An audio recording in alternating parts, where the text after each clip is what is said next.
Hi, Filmatics. Thanks for tuning in. One, Hey, yes, guess who that is? We have someone really, I can't wait for you to find out who that was in the background. But we have an amazing guest for you today, Stan Weisleder. I hope I said that right. Stan, did I say it right? it was close enough. Well, he'll have to correct me. But Stan is a radio host at the View from Over Here radio show. And Stan is also the book author of the book, The Dogs of Brownsville, which is an amazing story that was ripped from the headlines of the past years, filled with gratuitous sex and overflowing with profanity about a handful of guys and girls Absolutely. that make it out of the ghetto of Brownsville and arrive in Las Vegas in time to witness and participate the changing of the guard from the mob to Howard Hughes's corporate America. Let's welcome Stan Weisleder. Stan, please correct me on how to say that name. Hi, Stan. Weisleder. Oh, Weisleder. Weisleder. There you go. You got it right. Okay, yeah. And I want everyone to know, like, this is Stan's very, very first Google Meet recording. So, Stan, this is his first audio Zoom meet ever. Yeah, so if I screw it up, anyway, give me some slack. Yeah. And Stan, where in the world are you recording with me from today? I am in Las Vegas, where I reside. Oh, so you are in the Sin City. No, I don't call it that. No, I'm just teasing, but that's what they say. But it's awesome. Well, hopefully, are the casinos open right now, or they're still closed? They're partly open, maybe at 35% capacity. Oh, okay, yeah. But I never go anyway. I just you can't get me to a casino. I don't believe, my thought is that Las Vegas was not built on winners. It was built on losers. So enough of that. Well, you can do if I go to Las Vegas to bet, I will bet on myself, not on one of those machines. Okay, but I like going to like the Caesar's Palace pool or the Wynn or the beautiful Bellagio hotel with all those decorations and those beautiful. Yeah, they're nice to see, and if you want to go see a show or have a good dinner, fine. But just stay away from the machines. When I see those people, they'll sit there for hours and pull those little hand cranks down, and they'll just sit there and pull them. Yeah, it's exciting. Very, very exciting, beautiful place. It's fun to walk around. It's like adult city. But let's find out about some things about Stan. So Stan, I want to ask you, what was one of your favorite films growing up as a kid? As a kid, I thought back about that, and I would say it was the movie Night Without Armor. It's based on a 1933 novel by James Hilton. The movie was made in 1937, and it takes place during the Russian Revolution of 1917. And I think it's the kind of movie that should be remade. They've remade so many movies. This one I think is long overdue for a remake. Oh, and can you just share what is it, a comedy or is it a drama? Oh, no, it's about spies. Robert Donat plays a British guy in the publishing business, as I recall, and he gets involved with spies, and the Countess is played by none other than Marlene Dietrich. Wow. So you have two major stars playing in this movie, Robert Donat and Marlene Dietrich. And I thought it was a great movie, and I think it should be remade. Oh, yeah. And I think people are going to watch that. It's a black and white one, right? A black and white film, right? Absolutely. Black and white. 1937, there weren't too many movies that were made in color. Yeah. It was too expensive. Now you expect them all to be in color. But back then, black and white was basically the way to go. Yeah. And speaking of that, they're rebooting a lot of things and making sequels. And when I was first writing, directing, producing short films as an indie filmmaker, I spoofed. It was Independent Jones and the Quest for the Holy Bull, and then I spoofed that they were making the 23rd Rocky. And so I just way before the sequels got like crazy. And so I had like the boxers and we had the 23rd, and we called that it may Rocker. come about Rocky 23, sure. Of course. Yeah. Because it's like, they kidnapped Hero, the original screenwriter, because the evil sequel producer, Nemesis the Third, didn't want any original writers because their empire of sequel producing. So it would be contaminated. Is that it? Yeah, they didn't want original screenplays. They just wanted people to go to movie theater. And the evil sequel producer, Nemesis the Third, had two henchmen, the Exclamation Brothers, and they put a device in people's ears so they'd only watch sequels. It's just so, the things that you do when you make a film and you're doing comedy. but Absolutely. The joy of writing, the joy of filmmaking. And that leads me to my second question. Can you share with us perhaps one of your favorite Criterion films that led you on your path to becoming this amazing writer and radio host that you are? One of my favorite films? Criterion films? Uh-huh. Well, when you say Criterion, in what sense do you mean Criterion? One of the master filmmakers, and then I would have to say Lawrence of Arabia. Oh, that's a beautiful film. And I remember I even read the book, The Seven Pillars of Wisdom. There are not too many similarities between books and movies, but in this case there was. And it's one of those films because of the photography. The photography in that film is absolutely amazing. The scenes, the vistas, it's just incredible. Anyway, I don't know how many times I've seen it. A few, I would say maybe 4 or 5 times. And there's one other which I must mention. The Last Samurai. That's a Tom Cruise movie. And I thought that one was also really incredible. So those were, I guess, my favorite movies that I can recall. Yeah, I like the Seven Samurai. So you got the Last Samurai, the Seven Samurai, probably the 20 Samurais, the Samurai Buddies, the Samurai BFF. A lot of samurais around there. Yeah, and on my kids program, I have Ninja Camp. So, ninjas. Okay. Ninjas, yeah. So I want to ask you, what's one of your favorite directors, and do you have a favorite directing scene from a movie, especially since you're a writer, or maybe you have a favorite one? I would have to say Brian De Palma. Oh yeah. Whatever I see it when he makes. Man, now my phone is ringing. Live on the air. Nobody important. They'll wait. This is the joy of listening to podcast recording live. Let's see if it's a spammer. Let's see. Now, where are you? Where are you sitting? Where are you now? I'm in Los Angeles. I am in Los Angeles. LA. Okay. Yep. It rained today. So you were telling us about your favorite director and your favorite director shot of a movie. Most favorite shot. That's a good one. Wow. So many of those. I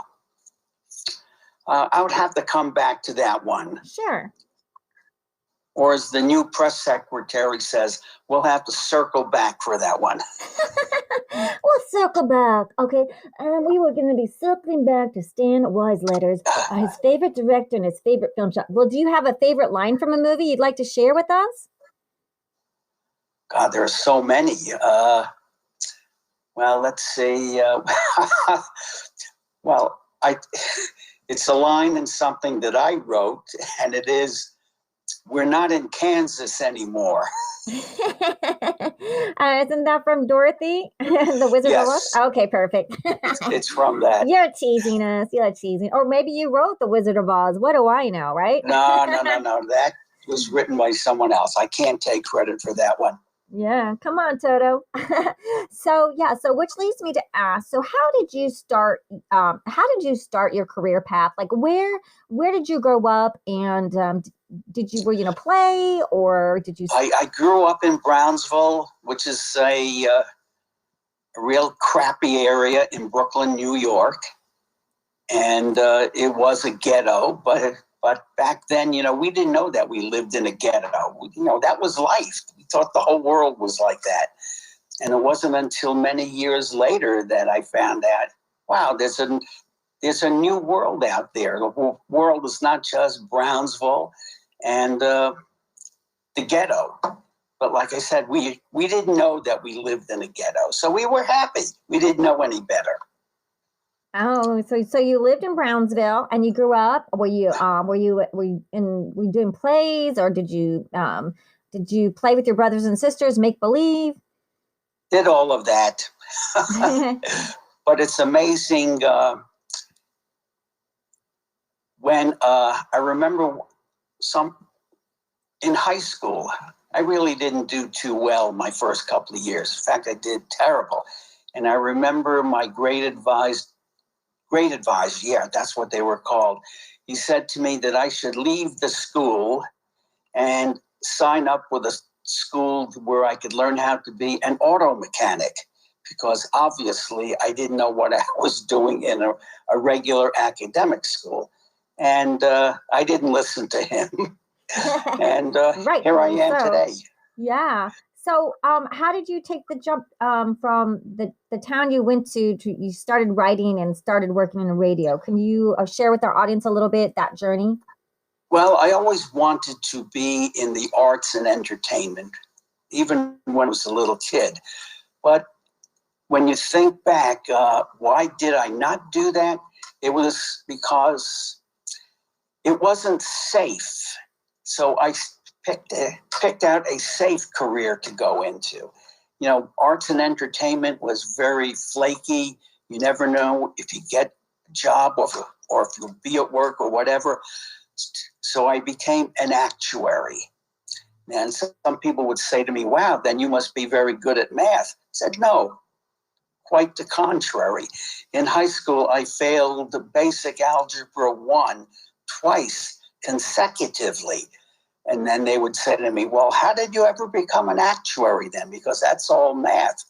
And my answer was, I'm stubborn. That's all. I kept plodding away until I finally did it. Oh, congratulations. That's so inspiring for our audience to hear that math wasn't your cup of tea or your jam. It wasn't it wasn't your thing, but then you were determined to learn this and you became an actuary. So you beat all odds. So this is so inspiring to our listeners. And so you became an actuary to have a safe platform so you could pay your rent, pay your bills, but your dream, you did not give up on this dream of writing and being an actor. So you have your job as an actuary, which is all math. And because you're stubborn, you might be a Scorpio like me. Are you a Scorpio by any chance? Scorpio, yeah. I knew it. How did I know that? I don't know. You believe in that junk? Well, because I was just like, he's stubborn. He must be like me. I'm a Scorpio. I mean, there's something. It's always fun to look into it, just to see. But I think like in the old days, like Egyptian, they're always doing stuff with the stars and stuff like that. So if it's mathematical, I'm into it. So you're this actuary working, and then when did you have time to even write? Well, when I retired, turned the business over to my daughter, and she became an actuary as well. And what I did was, at that point, go back and do all of the things that I wanted to do, but never did because they weren't safe. So I always wanted to become a cop, so I became a cop. At age 50, I was 55 years old. I'm still the oldest one to have graduated from the Los Angeles Sheriff's Department Academy. So I did that for 23 years, and I wanted to write. And I didn't know what to write about. I had no clue about writing. So I went back to school. I went to UCLA, took a lot of courses in writing. And I remember the very first course that I took, it was called Getting Started. And I have to tell you, when you look at a blank sheet of paper and you don't know what the hell to do, it is frightening. That first blank sheet of paper. And it takes, after a while, you get the hang of it and you listen to the instructors, you take more courses, you get more criticized, you get criticized a lot, in fact. Yeah. It's a lot of criticism and a lot of rejection, but you just do it, and it's funny, you look at something and you say, wow, this is great. This is really fantastic. You put it aside and you look at it maybe 6 weeks, 8 weeks later, and then you say to yourself, well, this is garbage. How could I have written such junk? It's awful. It's terrible. So what is it? It's a learning process. You just have to keep doing it again and again. It's like somebody would say to me, well, how do you practice? What do you do? I said, hey, imagine if you're going to the gym every day to work out. You're going to get big muscles. So imagine if you are writing something every day. It could be a little, it doesn't matter what it is. But if you keep writing every day, eventually, usually, hopefully, you'll get to be good at it. Almost like going to the gym and doing a workout every day. And sometimes it's so discouraging, and you have to want to do it. If you really don't want to do it, then nothing will happen, no matter how much you try. Oh. So anyway, that's what I did. Just kept doing it until it happens. Like, for instance, the Dogs of Brownsville. It never started out where I would write a lengthy novel, 475 pages. I originally wanted to do a short story. And then the short story kept getting bigger and bigger and bigger. And before you knew it, I said, hey, this is more than just a short story. So I sat down and wrote out an outline. Because if you're going to write a book, you really need a good outline. So my outline, it took me about 6 months to write out the outline. The outline was 50 pages long, or roughly 1 page per chapter. And I looked at this outline and I went over it, I don't know how many times, correcting, adding, deleting. And finally I said, I think it's time to start. So I started to write from my outline. It took me about 1.5 years. And then I had it, The Dogs of Brownsville. And then I went over that, I don't know how many times, because writing is really, it's rewriting. Rewriting probably takes longer than the actual writing. And you just keep doing it until you think you have it right. And then, of course, you want to have it professionally edited.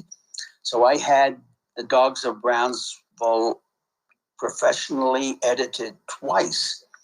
Once for grammar and punctuation, and then again for story continuity and make sure I didn't screw up the characters or have somebody who's alive, but really they died maybe 4 chapters before.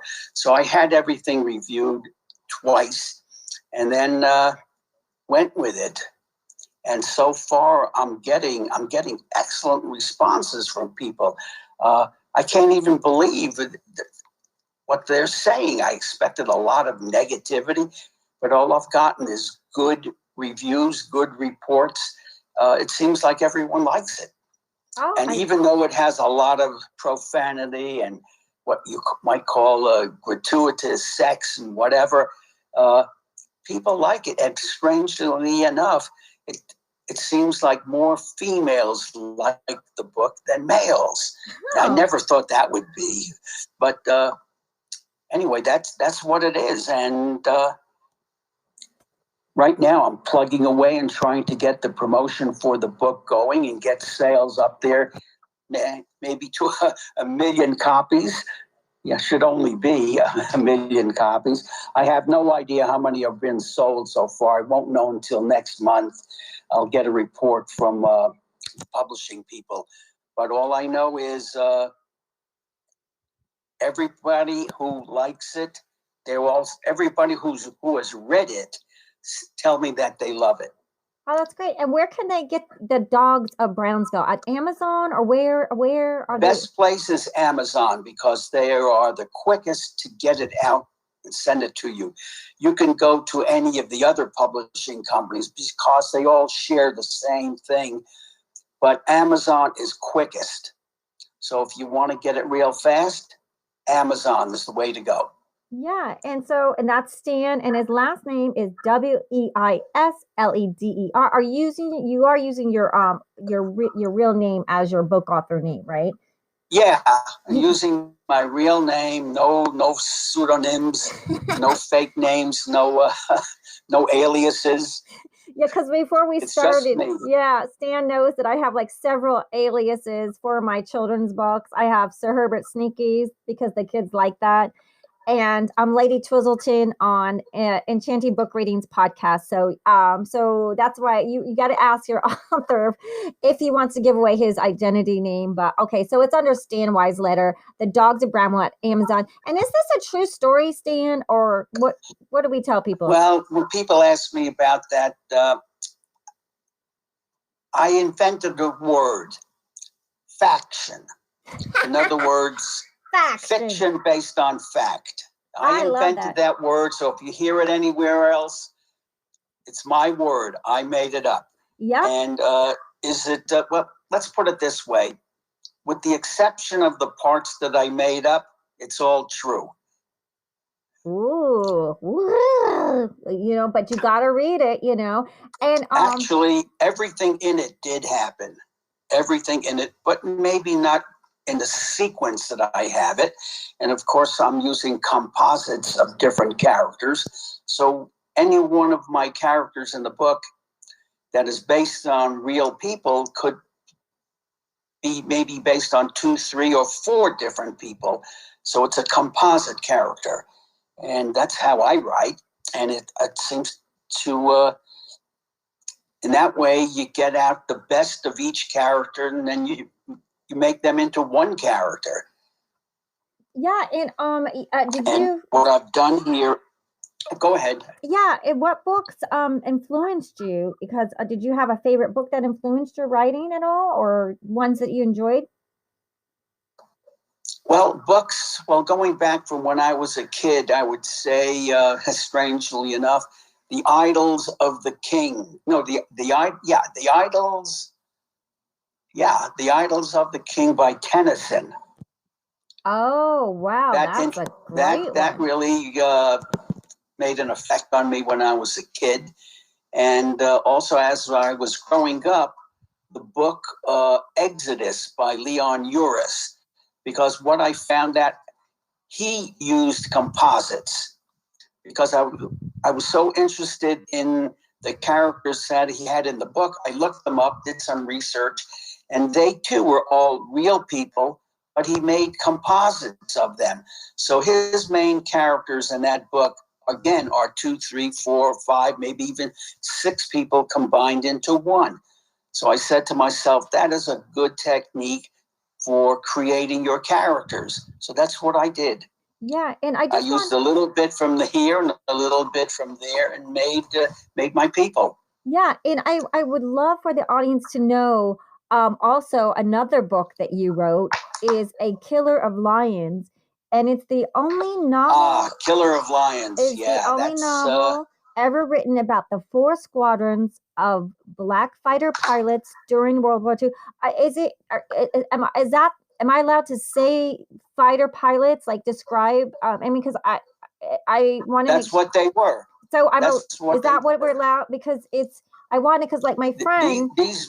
So we're allowed to, is that, because it's like, oh gosh, I hope I'm saying I'm an older generation, so please forgive me, but I'm just, because I think it's so important that like, it's the only book, A Killer of Pilots, these 4 African-American fighter pilots during World War II that had to fight 2 air forces in order to be recognized, the Luftwaffe and the U.S. Army Air Corps, and you are a speaker also. You're a speaker and you do the radio show, The View from Over Here. And I want them to know that when you were in the Los Angeles Sheriff's Department, most of the time was as reserved as a detective for the child abuse unit of special victims. And you know what I mean? One of the oldest cops, and you were one of the oldest to have graduated from their academy. So you are such a special gift. Not one of the oldest, the oldest. Oh, the oldest, yeah. So So we have a little time to go over that. Not one of the oldest, the oldest. The oldest. So he corrected me because that's the way we do it over here on this show. So can you share? I have to tell you about that. When I decided that I wanted to become a cop, because that's something that I always wanted to do as a kid. But, things get in the way and different things happen. So when I finally decided that's what I wanted to do, I had to get into shape because I was in such bad shape. So I went down to the track at Calabasas High School in California, in Calabasas, and I went around the quarter-mile track. And when I finished that quarter-mile, I actually thought I was going to die right then and there. I was so out of breath. I just dropped, and I didn't think that I was going to get up. That's how exhausted I was. So that took an effort to get back into shape. It took me like 6 months to get into shape to be able to pass the what they call the physical aptitude test. But I did it, and the hardest part of all for me, because I'm not very tall, is to climb over the 6-foot wall. To me, that was amazing. Climb over a 6-foot wall. It has nothing for you to grab other than to grab the top of it. There's nothing to put your feet on. Just step up. And when I made it, that day, it felt like every bone in my body was broken. But I felt so good having completed that physical aptitude test. And then it was rough for me, the physical part. The scholastic part, the reading and the books and that was easy. There was no problem with that. But the physical parts, and the next oldest guy in the class was maybe 30 years younger than me, and he was an ex-Marine gunnery sergeant. So that's to give you an idea that doing that physical stuff was, wow, it almost did me in. But I made it, and I wouldn't want to have to do it again. Absolutely no way. But once you're done with it, what a feeling. It's amazing. You're floating on clouds. Yeah, well, you are so incredible. You're such inspiration. And like quickly, can we just because we might have to do 2 parts, but if we can go a killer from Lions, do you want to give us any a little bit about that real quickly? A Killer of Lions. It's not probably, but it's the only novel ever written about the Tuskegee Airmen. And most people to this day have no idea what they were or who they were. There were 4 squadrons of black fighter pilots during World War II. And this book is about them. And there too, I use composites.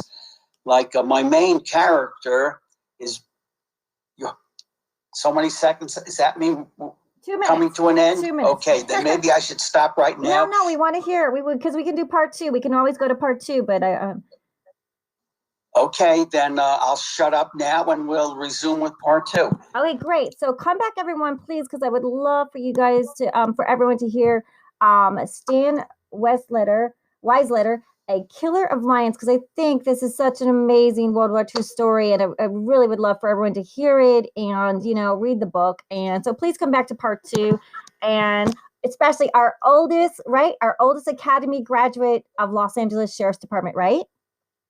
That's me.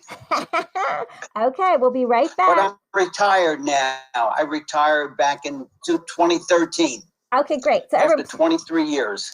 So into part 1 with Stan Weisleder, and we'll be back for part 2. Thank you, everyone, for joining us on the show, and see you right back for part 2.